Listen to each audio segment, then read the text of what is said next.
CRPF के जवान नरेश जाट ने जो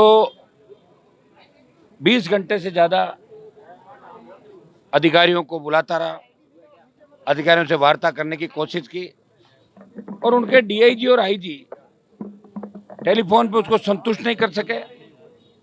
नरेश जाट पीड़ित था, उसको प्रताड़ित किया बार बार।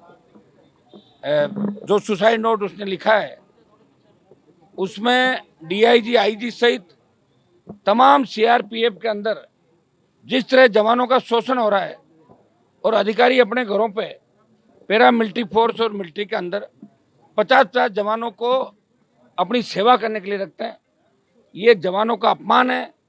और ये कोई पहली घटना नहीं। जोधपुर के अंदर दिसंबर में सब इंस्पेक्टर विकास कुमार, जिनकी पत्नी आज हमसे मिली, ये कह रही कि हमारी एफआईआर दर्ज नहीं की, कह रही आपकी एफआईआर दर्ज कर ली और जबरदस्ती सीआरपीएफ जाके और इनकी बॉडी को वहां राजगढ़ ले जाती। इस मामले में भी नरेश जाट के मामले में सीआरपीएफ ने प्रयास किया, आनन फान में परिवार को बिना सूचना दिए पोस्टमार्टम कराया।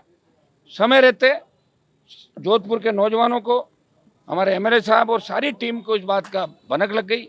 सारे लोग यहाँ पहुँच गए और इसमें मैं मांग करूँगा कि डीआईजी और आईजी जिनके सुसाइड नोट में नाम है उनको तत्काल यहाँ से हटाया जाए, इनके खिलाफ जांच करके इनको अरेस्ट किया जाए और उच्च स्तर की जांच हो। अभी शायद जांच कमिश्नरेट कर रहा है। परिवारजन जो डिमांड कर रहे हैं, एक बार मैं इनसे बात भी कर लेता हूँ। मैं केंद्रीय गृह मंत्री, गृह राज्य मंत्री से भी बात करूंगा इस मामले के अंदर। फोर्स में अगर हमारे बच्चे इस तरह प्रताड़ित होंगे तो कौन नक्सलियों से लड़ेगा? क्योंकि नक्सलियों से लड़ने के लिए अंदरूनी जो हमारा खतरा है देश का, इसको लड़ने के लिए तो पैरामिलिट्री फोर्स ही हमारे पास। तो हवाई अड्डे तो सीआईएसएफ के पास, कहीं औद्योगिक सुरक्षा बल लड़ते हैं, कहीं बीएसएफ लड़ती है, कहीं सीआरएफ लड़ती है, कहीं आपकी असम राइफल, कहीं आईटीबीपी।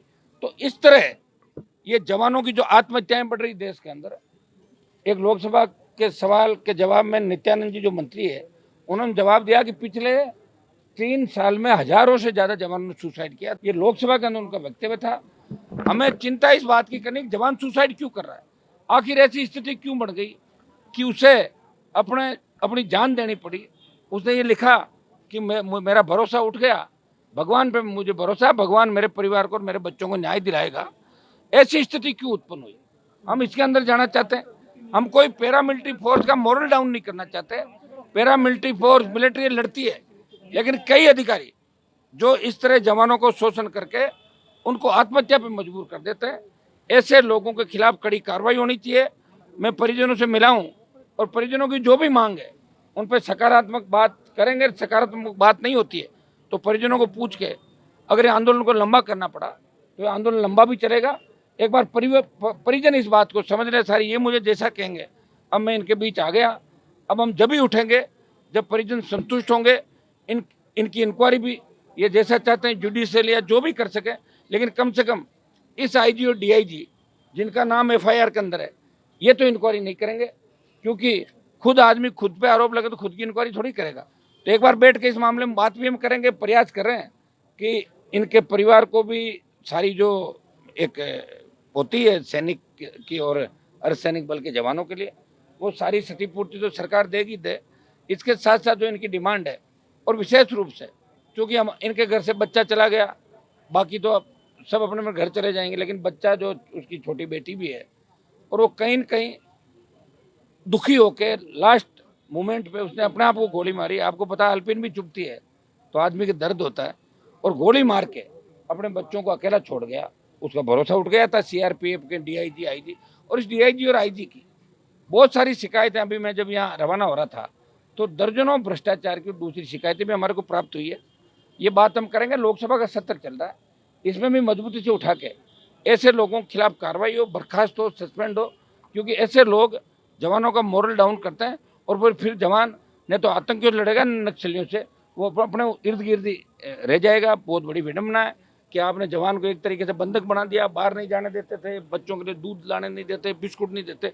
तो ये पीड़ाएं उसकी थी, और पीड़ाओं में उसने वो कदम उठा लिया जो कदम उठाना नहीं चाहिए था कायदे से, लेकिन कदम उठा के एक पूरी देश में संदेश दिया कि मेरे दूसरे जवान भाइयों का शोषण नहीं हो। ये उसने अपनी जान दे के और दूसरे जवानों के हक और अधिकार की लड़ाई लड़ी। इस मामले में अंतिम दम तक हम लोग लड़ेंगे।